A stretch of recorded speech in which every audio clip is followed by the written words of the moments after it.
Back in 1985, I purchased my first home. I really had no money. I was fresh out of college and I couldn't afford to buy a house that was ready to move in and all fancy schmancy. So this house was the ugliest house in literally one of the cheapest houses in all of the Greenville area. And so it was a little 1,000 square foot mill house.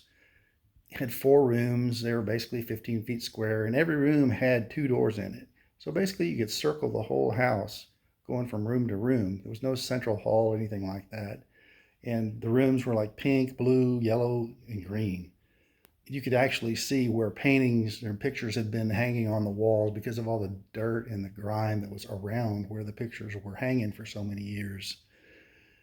That house needed a lot of work. And most people will look at it and say, this house needs to be condemned.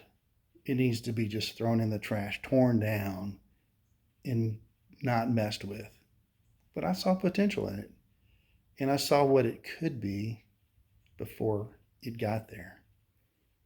It took a couple of years working on it, but it became a really pretty house. And we were able to start a family there and raise a couple kids there. And then we were able to sell it for almost 3 times what we got it for because we increased the value of it. We saw potential there. That's just the same thing that God does with us. He sees potential in us and He wants to give us a blueprint for our lives and say, here's how to live. Here's the way that you can have an abundant life just walking with me.